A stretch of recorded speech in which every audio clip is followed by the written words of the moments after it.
Welcome, everybody, to Author Topic. This is the first one of a new kind of series that we're doing. I'm calling it, we've actually done things like this in the past, but I'm calling it Author Topic just to be confusing for everyone. And we've got a guest with us today. Jessica, is it Crichton or Crichton? It's Crichton, and no relation to Michael Crichton. Like that other guy, right? Yeah. I don't write about dinosaurs. Okay. Well, we're really happy because this is a topic that I think will be of interest to a lot of folks. We decided to call it Writing with ADHD, Tools, Tips, and Trade-Offs because Jessica has figured it out a way to go ahead and write with ADHD every day without medication of any kind. To my knowledge, that's still true, right? Yep. And so she wants to pass on some of this information to everybody. Maybe if you know someone or if you yourself have any problems like this, it should be of help to you. And I will first tell you a little bit about her. She's a mother of 5. Is it still 5? Yep. Okay. Yeah. Well, my youngest is 18, so I'm done. Okay. Well, pretty soon there might be like maybe some grandkids or something. She holds an MFA in writing for children and young adults and has taught creative writing, composition, and filmmaking to grades 5 through college. That's something wonderful. It's been She's been making up stories pretty much her whole life, but she believes her official career started when she was about 14, when she was published for the first time in a local newspaper. That's kind of cool. She lives in Washington State, of all places, with her husband, Larry, and spends most of her free time thinking about the looniest things on and off the planet, which has given you much to write about, I think. It's obvious when we see your book. Some of them she even writes down, some of the things she thinks of. Oh, and her favorite dinosaur is the Triceratops, and her favorite color is burnt orange, in case you were wondering. And I am going to say that if you're wondering what she writes, Jessica says she writes middle grade speculative fiction chapter books for ages 7 to 12. And she defines speculative fiction as I'm thinking of Harlan Ellison now and his big noise about I don't write sci-fi, I write speculative fiction, okay? And anyway, you call it obviously fiction, and it includes the genres of fantasy, science fiction, horror, steampunk, and things like that. So, I went to your website before this started because I wanted to just check out. You have the most fantastic website. I love it. I swear, it's my favorite. If it beats mine, it beats everybody. I'm sorry, gang, but it does. Unfortunately, the little prequel, like the preview, doesn't look anything like it because that was the old website and it will not update for some reason. So when you click on it, it doesn't look like that. It doesn't look like that? No, it does look like what you saw, but like when you have a preview, when you like put a link on somewhere or something, the preview does not look like the website. Oh, wow. Well, I'm going to ask you, I think, for all of our sakes, because I've talked long enough, I'm going to ask you to take over and tell us all about yourself and your writing and whatever you choose to talk about, okay? Okay. I guess I'm going to start with, hi, everybody. Thank you for coming. So I do have a slideshow. I'm not going to be using it the whole time, off and on a little bit. And mostly it's like the beginning is something that I want to show, but mostly it's just kind of prompts for me to remember what to talk about next. So I have been, like she said, like Linda said, and thank you. I've been writing for, I think I remember when I was 5 or 6 years old. This is one of my first memories, is going into the kitchen, and I don't even know what I was reading before that, but I know I was reading something because I walked into the kitchen and my mom was doing the dishes, and I went up to her and I said, Mommy, what are people who write books called? And she said, well, they're called authors. And I said, well, I'm going to be an author someday. And it's been in my soul ever since. So And I write, the reason I said speculative fiction is because my current trilogy that just finished, it's out now, all 3 books, is dystopian, post-apocalyptic fantasy sci-fi, pretty much, for kids. Kind of a general synopsis of the trilogy is there's the heroes, Betsy and Lori, who end up going to a post-apocalyptic place called Eno, and they're in Nil first, which is the first city, and they go there because they need to save their mom, who gets mom napped through a bathtub by a metal tentacle. So that's kind of the beginning of the whole thing. And there's just so much in there that I just love. The 3rd book that I just finished is extremely anti-capitalist, and it doesn't hide that. It's not really anti-capitalist so much as anti-oligarchs is really the best way to put it. And there's, all I'm going to say about that is there is a language that the adults speak that is called numbspeak that is entirely made out of corporate speak. So all of the little corporate phrases and such, that's how they talk. And so it's been a lot of fun. There's giant bugs, there's metal bad guys. One of the things that's really important to me in kid books is that none of the children, the main characters are from age 4 to 19. But the main 2 characters are 11 to 12 in the story. They kind of age a little bit. Anyway, but I don't ever want to do anything that is violent in a way that they would hurt each other or any human beings.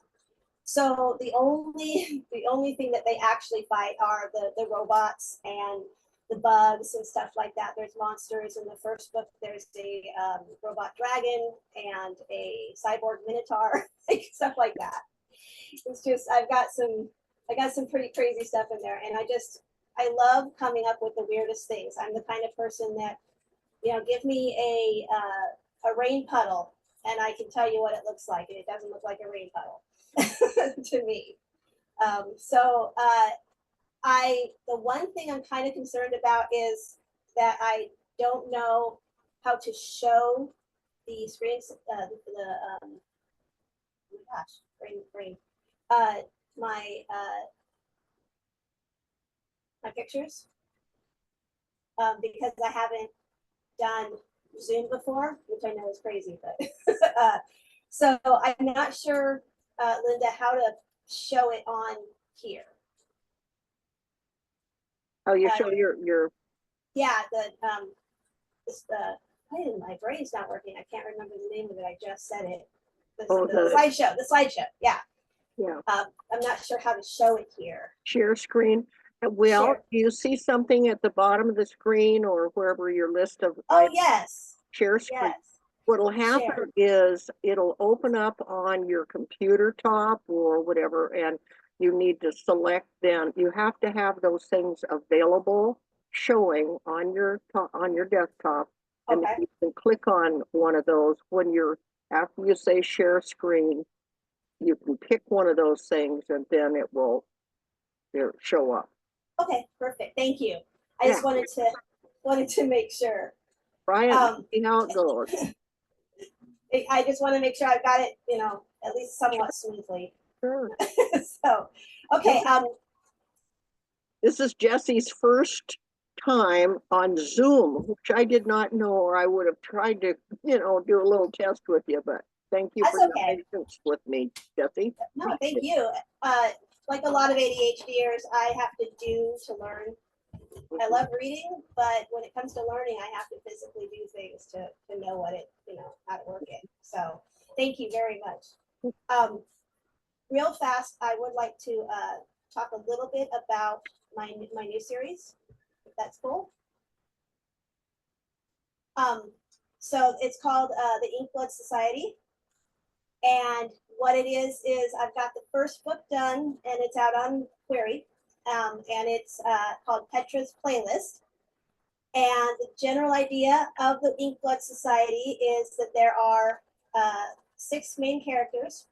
Each of them represents a different genre of books, of stories. Petra is the first one that I jump into, and hers is literature.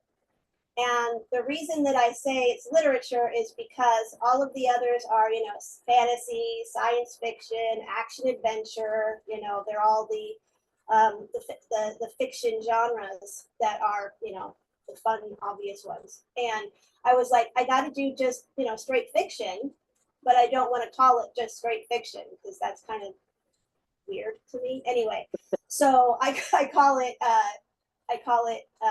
literature instead. And so literature is, you know, the stories like Anne of Green Gables and the stories like that. So each of the characters is descended from a character in their genre. So Petra, her last name is Lennox, and I know I have writers here, they'll know exactly who that is, but and readers as well. But I will just say it. She is descended from Mary Lennox of The Secret Garden. And so her power, they each have a power from their descendant, which hers is healing with plants. So of course, you know, The Secret Garden and the whole healing thing of that story. And so that's her power. And they each have one. I have Jackie Nimble, and she is from Jack and the Beanstalk. And her actual genre is horror. And they do have a little conversation in the first book about that, which is, well, Jack and the Beanstalk's not horror. And it's like, well, okay, but have you read fairy tales? Have you read the fairy tales, the originals? And so, according to the Grimm Accord of 1812, all fairy tales are now under the purview of horror in Inkwell.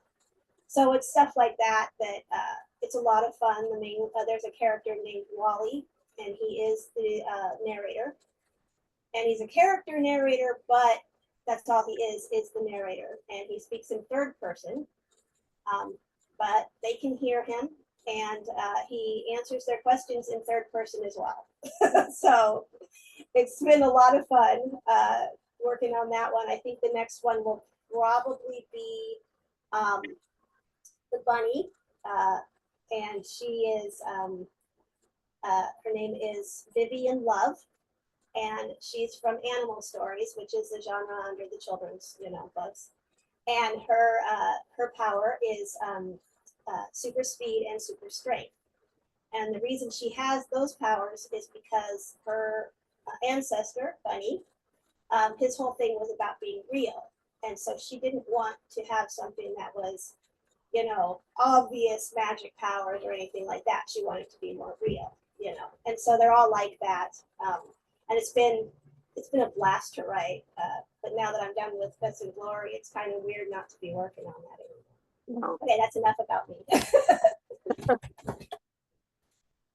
All right, I'm gonna. The first part of my slideshow is, it may seem kind of not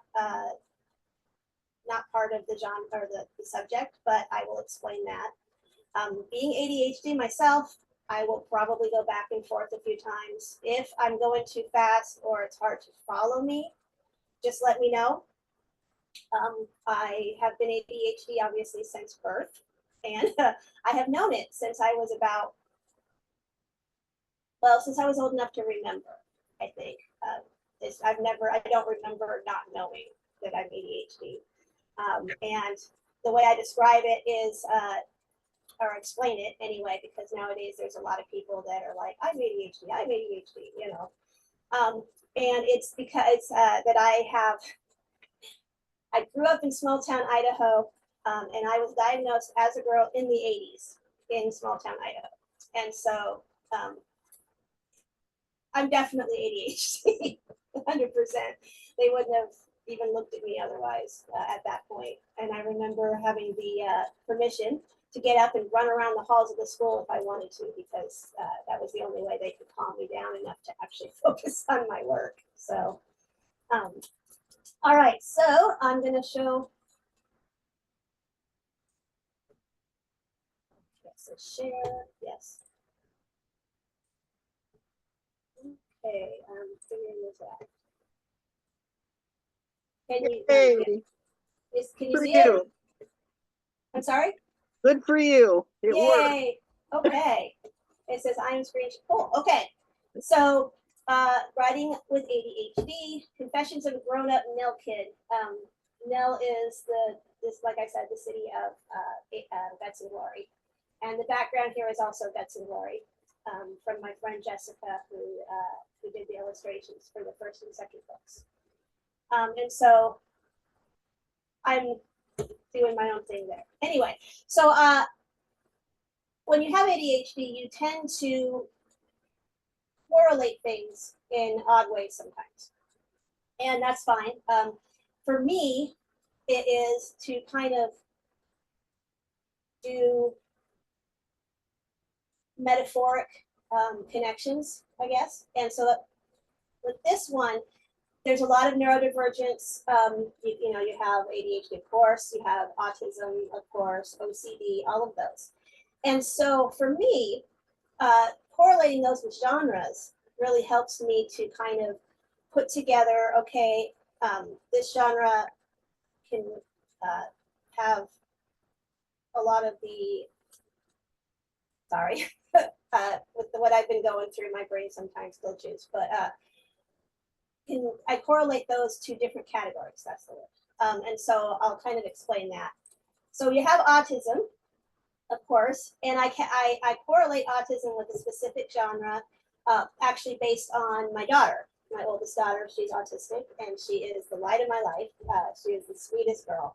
She is now 28 years old, and she lives on her own and with a roommate, and I'm very, very proud of her. Anyway, so for me, autism correlates to fantasy. So you can kind of see the idea of what I'm saying there.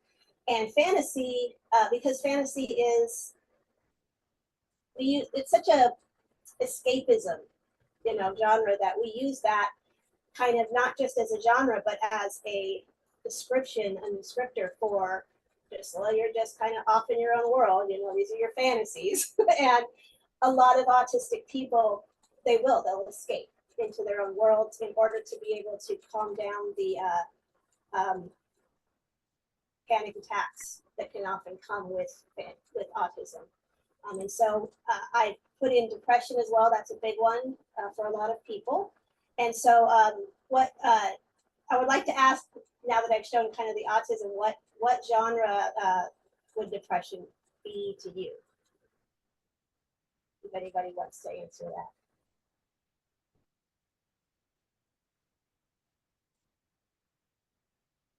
All right, I'll show what I have. Poetry. When you look at depression and poetry go hand in hand in a lot of ways. And I can imagine that when I put that up, some people went, oh, okay, that makes sense. At least I hope so. But this is how I do it myself. And so OCD is another one that a lot of people, my husband is not OCD, but he can have some traits sometimes. And that one is sci-fi. There's a lot of people that, if you are on sci-fi circles, which I am, I love Star Trek. And if you are in sci-fi circles, you can see that there are people that are just like, no, this is how it is. No, that's how it is. And there's a lot of very, very strong opinions in science fiction. And then we've got anxiety, which I think is fairly easy, but maybe it's not. Any ideas of what anxiety would be?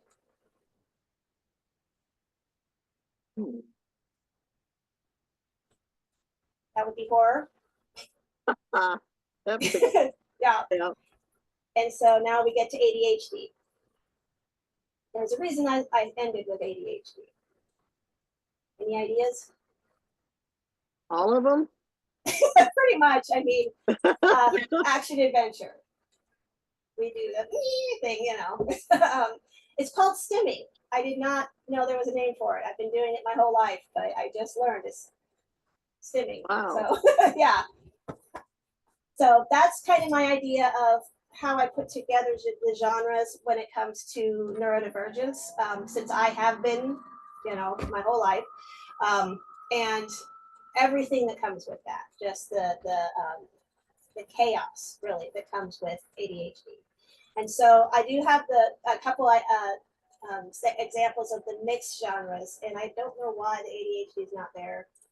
There we go. I don't know why, but anyway, so ADHD is a fairly new thing that I have just learned about, which is autism and ADHD together. And so that would be fantasy adventure, if you really look at and so examples, Lord of the Rings, obviously, and ADHD people, that is a big thing for them. It's like Lord of the Rings and the Wheel of Time and the big, powerful fantasies.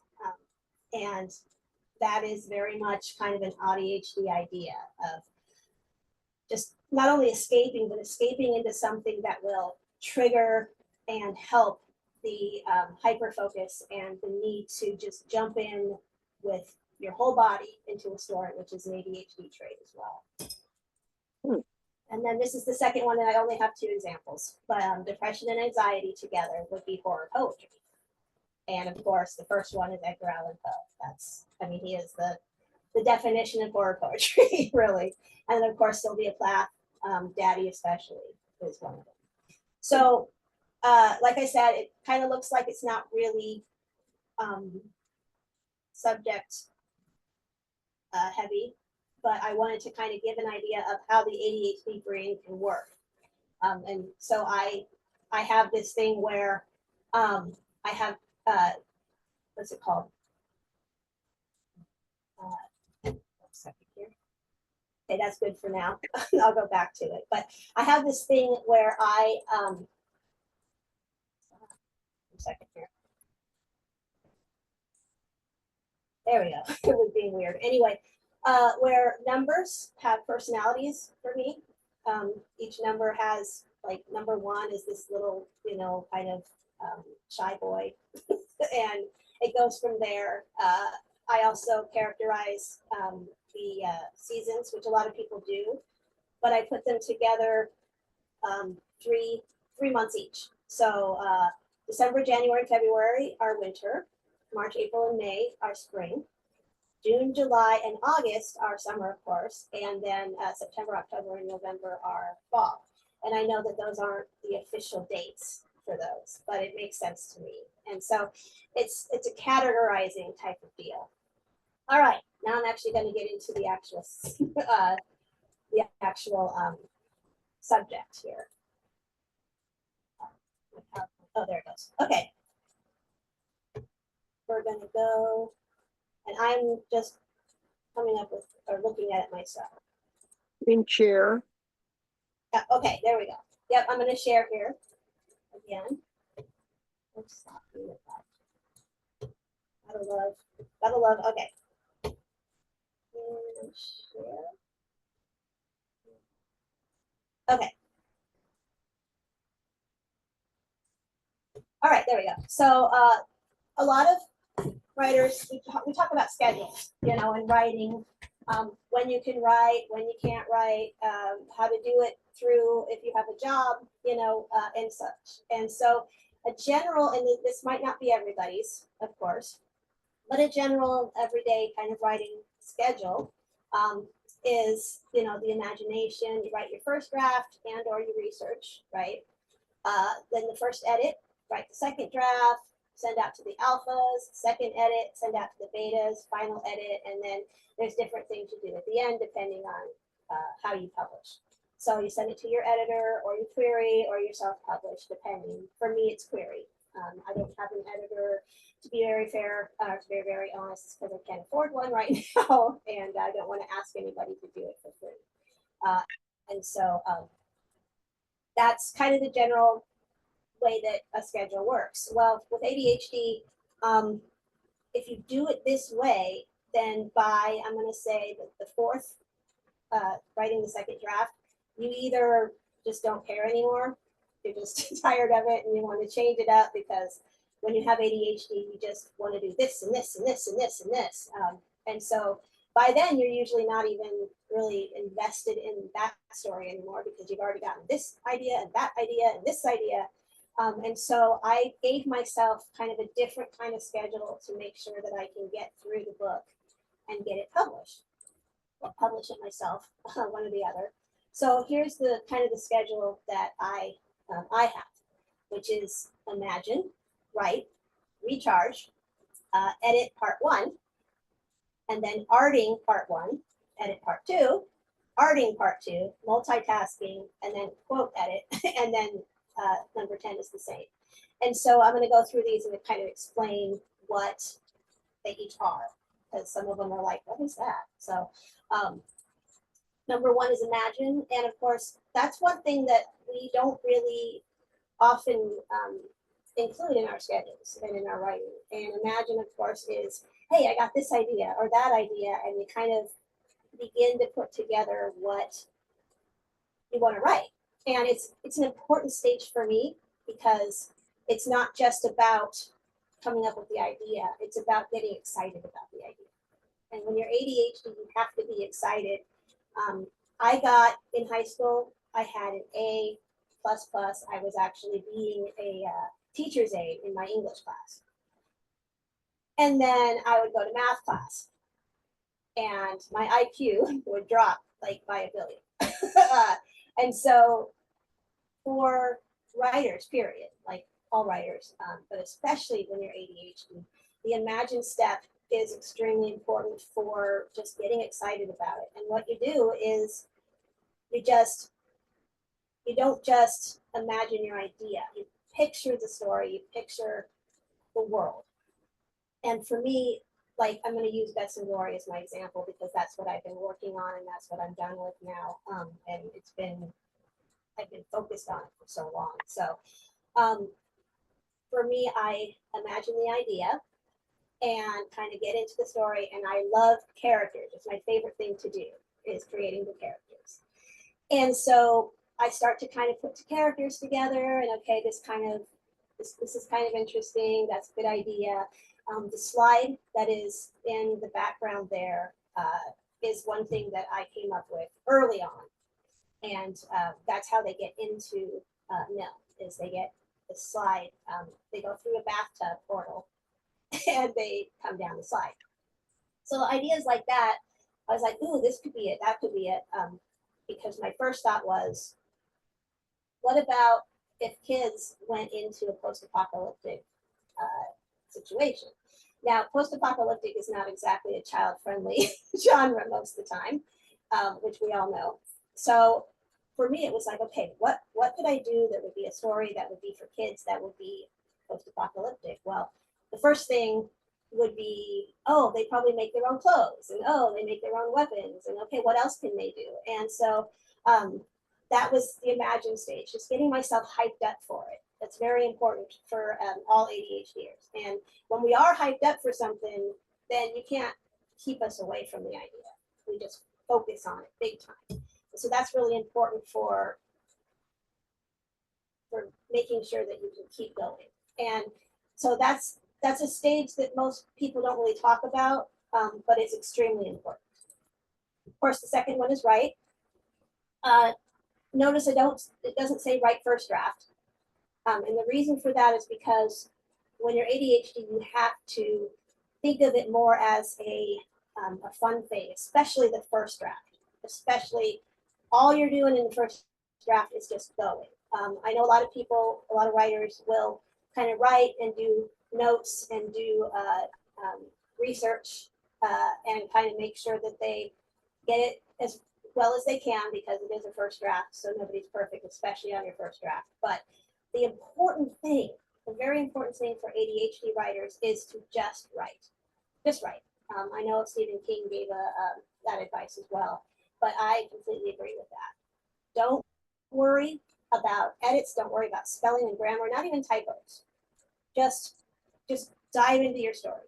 Once you have kind of gotten, okay, well, this is interesting, that's interesting, I want to do this and that. And an example from Guts and Glory for that is that I had already thought of, oh, the kids will, there's garbage everywhere because it's post-apocalyptic, so the kids will kind of build their own things, you know, and they're going to be kind of fantasy sci-fi things. So things that you can't actually do in real life, you know. And so then I wrote the first, I was writing along, you know, and I was like, okay, well, they're down the slide, and now, oh, they're attacked by a giant cockroach. Now, how are they going to get out of that? Oh, well, the kids make stuff, so let's introduce a character that lives in Mill who has made things, who rescues them, and his name is Books.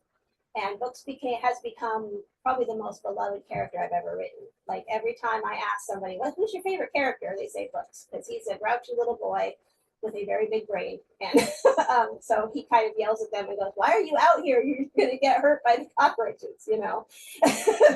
And the first thing that, my favorite part of that part, and it's the first thing he really says, other than, you know, my name's Books, is Guts, who's in the middle of the little picture here. He's like, what's your name again? And Books goes, Books, ain't you got no ears? So that's kind of Books's attitude. And so, but that wouldn't have happened if I hadn't already kind of imagined, okay, let's do this. But I haven't imagined everything. For me, I'm a pantser for the first draft, at least, because it's just a lot of ADHD. Actually, I don't think I've met somebody with ADHD who has not been a pantser for the most part. And it's fun. It's a lot of fun. You just go through it. And then, of course, there's going to be things you have to edit later. But you have to accept that and just have fun with it. And that's like my characters. I know who they are, and so I'll just jump right into them. And that's one of the superpowers that ADHDers have. And I'll be getting to that in a little bit. But and then recharge, that's an important one for ADHDers. We will hyper focus and go. And I have written for up to 14 hours straight without doing anything except maybe peeing if my bladder is louder than my hyper focus, which sometimes it's not. And so you got to recharge when you're done with your first draft. And that means focus on something else, you know, do something else. And that can be very difficult for somebody with ADHD, especially if we're in it, right, after writing it. And so my advice for that is to, and this can be kind of a sacrilege for writers, but watch some TV. Watch some TV, read a book that somebody else wrote, hang out with friends, anything that kind of gets you away from that hyper focus and all of that. And then after that, and I didn't make this a step, but after that, you want to just reread your book. Reread it, the whole thing, from beginning to end. But recharge it should only last maybe a day or two, because you want to kind of get back into it. And so then you go to edit part one. And a lot of writers, I've been writing for 30 plus years. And so I've been in the writing community. I've read all the writing stuff. My master's, of course, talked about all that as well. So a lot of writers will do the full edit. For ADHD, edit is the hardest part because we have to focus on it, right? And so edit part one is not a full edit. It is, you kind of go in and whatever your brain thinks about, you're like, okay, I got to work on that. So that's why you got to reread it first. And so when you're done reading it, the first thing you kind of think of, like, oh, this part was kind of annoying to me, so I need to do this. Even if it's in the middle of the book, you edit. And then you can kind of go around if you need to and edit different parts. And I have a couple personal pieces of advice for that stage and edit part two as well a little later. And then arting part one. And this one is even if you're not the illustrator, even if you're not an artist, it's not just art that's like visual art. Sorry, again, I've been dealing with something, but it's not just visual art. It is any kind of art that speaks to you of your story. So for me, there's a couple things that I do during the arting part one stage. First of all, I listen to the song Radioactive by Imagine Dragons while I am doing this part, because that song speaks to me in Guts and Glory. And I've actually gotten permission to use that song in a video, for direct permission from the band, which was really cool. To use that song in a video for Guts and Glory. I just haven't done it yet because videos take a very long time to make, and I just finished the series. So anyway, that, but also just kind of working on the cover for fun. And it takes you away from the story a little bit and helps you kind of still think about the story in different ways. And I found that it helps a lot. And so whatever kind of art you want to do, music, visual art, anything like that, that really speaks to you of your story, that puts you in your story again, but not in the same way. It's kind of like, because ADHD, you want to do boom, boom, boom, boom, boom, boom, change things around. And so this helps change things around, and it has been, adding that to my writing schedule has been a godsend for me. And then of course, edit part two. And so you go back to your more kind of logical brain at that point. So you've got the artsy brain, now you're going back to your logical brain, and you have all that artsy stuff in your head at this point. And so the edits can be kind of like, my characters, a lot of the mill kids have an accent. It just came out when I introduced books, and I just ran with it. And so, you know, stuff like that for edit part two, okay, are all of the things they say the same? So like, if they say about instead of about, I want to make sure that every time they say about, it's about instead of about, and just keep it consistent. And so that's kind of where I go for edit part two. It's a little more in depth. Instead of going boom, boom, boom, now I read it with those, you know, those edits in mind.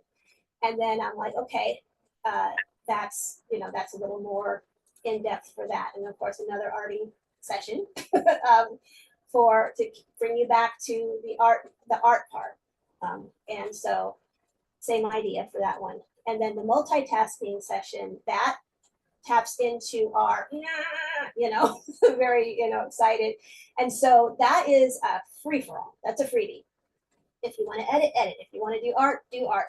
Anything that is part of the story that you feel like doing, listen to how you feel during this stage, and just do whatever is part of the story. And then of course, number 9 is, it's got quotes. And the reason it's got quotes is because that is our kind of, when we hyper focus, there is this kind of, for lack of a better term, because it's not literally this, but it's kind of an OCD kind of thing. For me, this stage, I'm just picking.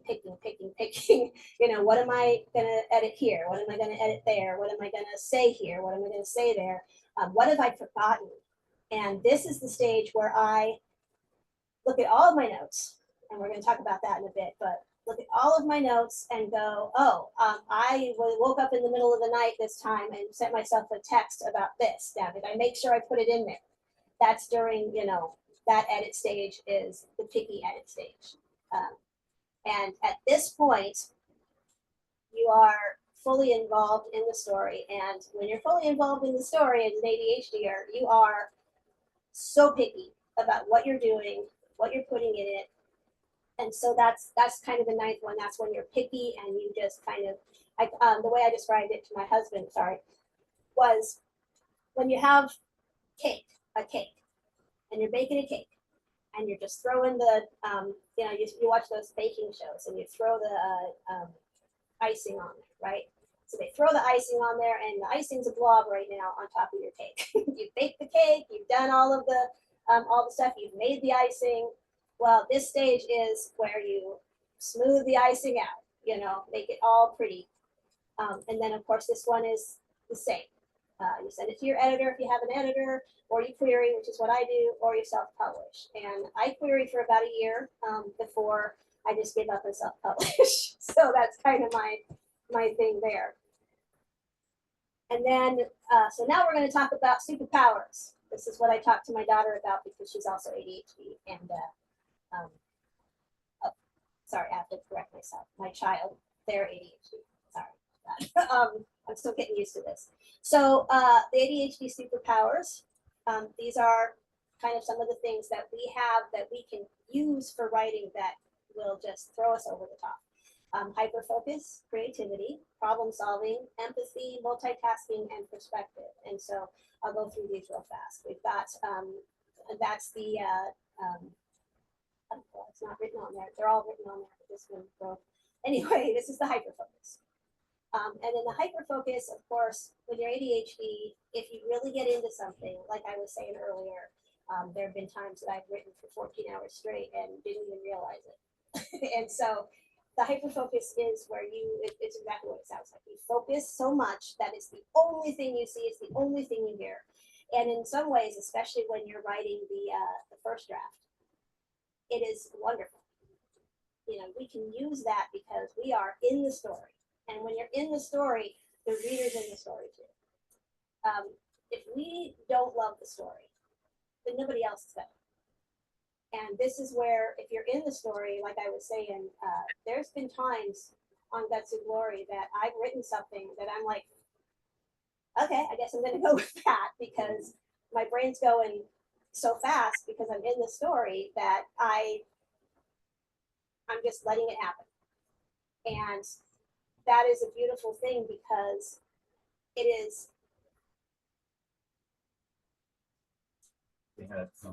It is something that just comes out. It just comes out, and that's why it has to be like the first draft. You have to just let it go. And so during that time, you just keep going until the hyperfocus just. You have no idea how long it's going to be or anything, but when you're hyper-focusing, it's like watching a movie inside your head, except that you're there. So I guess the best way to put it is the holodeck from Star Trek, where you're literally just in the story and you're making things happen. Oh, there it is. Hyper-focus. So that's one of that's my number one superpower, I think, is just being able to go. I wrote Dr. Fixit's Malicious Machine, which is the first book in Guts and Glory. I wrote that in one night by hyper-focusing on the story. Creativity is a huge one. Like I said, you look at a puddle on the street, and I'm seeing, most people are seeing a puddle. I'm seeing, a place where there's a bunch of kids, living by this water, and they're tiny, of course, and and there's, oh, this little rock here, that's one of their huts that they live in, and I just build the whole story around that. And all I'm doing is looking at the puddle, Creativity is a huge thing for ADHDers because we live in our own minds a lot of the time. Jesse, Yes, is there yes. someone talking in your area? We're picking up a man's voice somehow. Yes, that's my husband. Okay, well, he's coming through on the recording pretty strong. Okay, just a second. My love? Oh, yeah? They can hear you, so. Oh, sorry. Yeah, that's okay. He's doing some chores. So thank you for letting me know that. Okay, so problem solving. A lot of the times problem solving can be very logical. It should be, because you got a problem and you got to come up with a solution, which is very kind of scientific a lot of the time. But for ADHDers, the reason that problem solving is a big, my love, they can still hear you. The reason that problem solving is a big one for us is because we can come up with very creative ways to solve a problem. Such as, like when I have books rescue the main characters. I was like, okay, well, I threw my character into this. How do I get him out of it? And so you have to come up with really creative ways to do that, which ADHDers are very good at. And so that is a big plus for us. And then empathy. a lot of the times ADHDers have a lot of empathy for other people, and that comes in so well when it comes to character design. If you feel what other people feel, then you can make your characters really be realistic, because you know, okay, well, this character, I'll say Snot.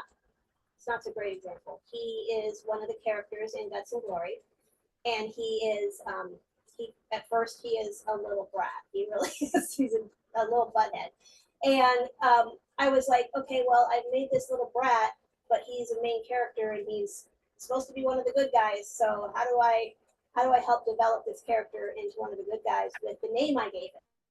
Right, I gave him the name Snot. So he ends up, and I don't want to give away any spoilers, but he ends up a much better character because of how I had the empathy for him too. And I was like, okay, why is he a brat? You know, why is his name Snot? Because in Nell, the kids earn their names. And so if you earned your name, it means that it is directly related to you and who you are, like books. He earned his name by being very smart. And so how does Snot earn his name? What kind of people would I be friends with that would be like him? And what does he feel? What does he feel? Why does he feel that way? And I love my characters, but empathy is definitely a very big thing a lot of ADHDers have, and use that. Use your empathy to really dive deep into the psyche and the soul of your characters, and they'll be much more real. Multitasking, of course, I don't know if I have to really say much about that. We're good at multitasking because we're always going bum, bum, bum, bum, bum, bum. And a lot of times when you have ADHD, it is seen as a negative for multitasking, because we also never get anything done, right? We'll do this. Okay, I want to do this. I want to do that. I want to do this. Wait, what was this again? You know, that kind of thing. But if you, again, are really in love with your story because you have dove into it, which ADHDers do a lot, then the multitasking kind of all comes together while you're doing it. Like I was saying, I want to do this, I want to do that. You know, you see, or you edit, and then you do some art, and then you do this and that. And that is something that helps us get our stories done, sometimes even quicker, but also with a lot more depth, because we remember to do this and that and this and that.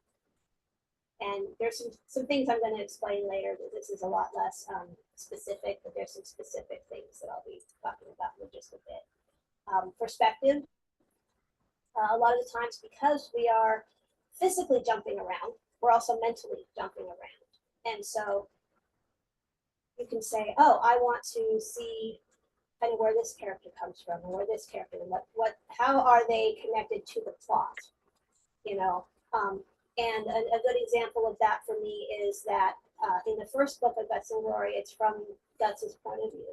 In the second book of Guts and Glory, it's from Glory's point of view.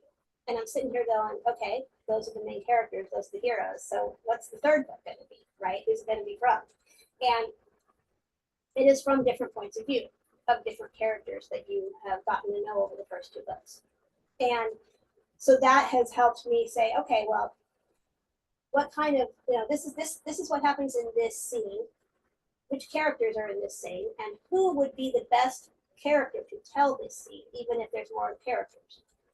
And then some of the scenes are, okay, this character wants to be, you know, is there, and this character is there, but their points of view are both important to know. And so kind of it slides together. So you've got this character talking, and then their scene ends, and then this character kind of comes in and it starts at that scene, and then they go on. And those are different perspectives, and because ADHDers are able to kind of look at the world in a different way, kind of like the puddle example, we can Of course, if you're not ADHD, you can do this too, of course. But for ADHDers, this is something that we're really good at because we're constantly thinking about, well, you know, what's going on here, what's going on there, usually at the same time. So, and so it's very good for not just character development, but plot development from character points of view, which is very important because they are like this, character and plot, you know. And then, of course, we have our struggles. Jesse, And just yes. so that you know, we're almost out of time. Oh, okay. So- Let me go faster here. 1 second here. Okay, so this is the part that I wanted to get to before the end. These are the tips and the tricks, which is, of course, important. So distractions is a big one for ADHDers. And the way that I, you know, kind of work on distractions is that it's kind of funny, is I have background noise. And for me, the background noise is TV shows that I've watched a billion times. And so I'm not distracted because I know the story. I know what's going on. And I have this kind of background noise to help me kind of focus on what I'm supposed to be focusing on. Different people have different kind of background noise. Some people do music that's related to the story. But anything that kind of says the rest of the world doesn't exist, you know, you got this little thing going on in your ear. But what you want to focus on is this. Background noise. So there you go. Sleep scheduling. If you can, this is important. If you can, a lot of people can't, but if you can, make sure that you are on your natural sleep schedule. I'm a night person, and my husband has been wonderful helping me because he's a morning person, helping me be able to work at night. It's whenever your brain works best, whenever you are awake best. Some people can't, I know this because of jobs and such, but try to get as close to your natural sleep schedule as possible because that helps with energy a lot, and energy is a big one for us. Snacks and tools, just have a snack so that you can kind of do something with your physical body while you're writing, because our physical bodies wants to jump and, you know, all that. So, and then the tools, whatever tools work for you. I have a free write in the living room. I also have a bunch of these little Post-it notes. They got little notes on them. Anything that kind of helps you do your thing the best. And that's an individual thing. So Excel notes, I put notes together constantly. I have 10 million Excel spreadsheets. Highlighting, this is one I really wanted to talk about real fast. Whenever I get to a point in the manuscript where I need to look back at it and go, hey, I need to make sure that this is talked about earlier because I didn't have it earlier, or I said this earlier and that contradicts this. You know, anything that I have to make sure that I come back to, I highlight in the manuscript and then just go on. So that, because we get distracted real easy. So if I try to edit that right now, I'm going to be editing forever. I'm not going to be back to the story and writing it. And so I highlight, all I do is highlight so that when I'm in the editing stage, I go to those highlights and go, okay, what's going on here? What did I need to do? Text and or email yourself if you get a story idea, or while you're writing the story, if you're out at the movies or, you know, out to dinner or doing whatever, taking a walk, anything like that, sleeping for me. Make sure that you text or email yourself that idea or that part, because it's going to be gone. You're not going to remember it, you know, and just accept that. Just accept that you're not going to remember it and send it to yourself. There's a lot of parts in Guts and Glory that I literally came up with when I was falling asleep. And my husband's used to me opening my phone and texting myself so that I don't forget. Baby bites, this is an important one. We like attention. ADHDers like attention. We want to have people tell us that we write good, right? And so I do this, and do not feel guilty about this. That's the big one. I felt guilty about it. Everybody felt guilty about it. But what it is I will post little bits of my stories. Nothing that's a spoiler or anything like that. But little things. I'll post them or I'll send them to my kids in text. or whatever, and just to get a little bit of that adrenaline going. Well, what do you think of this? What do you think of that? Just don't feel guilty about that. Just, it's something that helps motivate you. Love what you're doing. That's the big one. And this is the last one.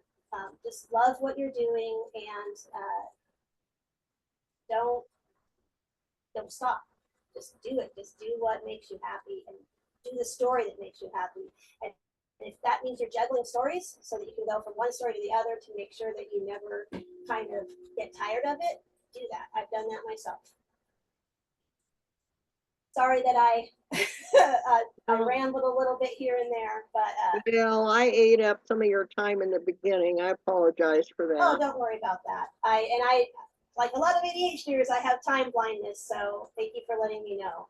I have pasted your links in the chat, folks. So if there's, you can go there and find. I think I emailed them all out to you when I sent out the link or the early notice a couple of days ago. Yeah, I think you did. Yeah. You definitely should go and check out her website, because the stuff, I was just blown away. I love here's part of the artwork that I found on there, and it's just great. Thank you. So, but we may have, it's just about 3 or 4 minutes after 3. Sometimes folks have a few minutes that they can stick around. So why don't you pull this off the screen, and then we'll see if anybody has a question that they want to ask. We've had a number of people had to leave. So Annie? Yeah. Go ahead. Can you hear me okay? Yeah. So when you ask for your alphas and your betas to give you feedback, do you ask for specific kinds of feedback, or do you just let them have at it? It depends. Sometimes the feedback is what is important to me. Like I'll say, this is the part that I am stressed about, or that I don't really like, or that I'm not sure if this makes sense. That's a big one, especially in the third book, Guts and Glory, because between the accents of the mill kids and the language of the adults, sometimes I worry about that. And so I'll ask that, but I'll also sometimes think like a scene that makes me laugh. If I make myself laugh, I'll ask, okay, do you think this is funny? Or is it just me? And stuff like that. It really depends on the part that I'm wanting to, I'm really focused on, really. Great, thank you. Yeah. Thanks. Thank you. Jessie, Mhm. I just wanted to say, you make sense of the way I work and the way I write. And thank you very much. Your Yeah. information was very inspiring. Thank you so much. Thank you. I was worried I was going too fast, but thank Oh, you very no. much. No, not for people like us. See? Exactly, exactly. Thank you. It was wonderful. It's gonna make a wonderful recording up on whatever the heck it's called, YouTube, You too. There we go. so that people can, go to it, and that weren't able to come today. And wow, it's Thank just you. great. You did a great job. You're Yay! good. So I would Thank you. feel I was good about nervous. that. Thanks so much. And if there's no other questions, if there is, go for it. Otherwise, I will thank you. Annie, you're muted. No? Okay. She's saying bye. Say bye. Okay. Thanks, everybody. Have a wonderful, you can stick around, Jessie, for a minute if you'd like, and we'll, Oh and yeah. thanks, Joanna, Margaret, and other people that I don't really know. Must be friends of yours, Jessie. Might be. I've asked a few, but I don't see them. But yeah.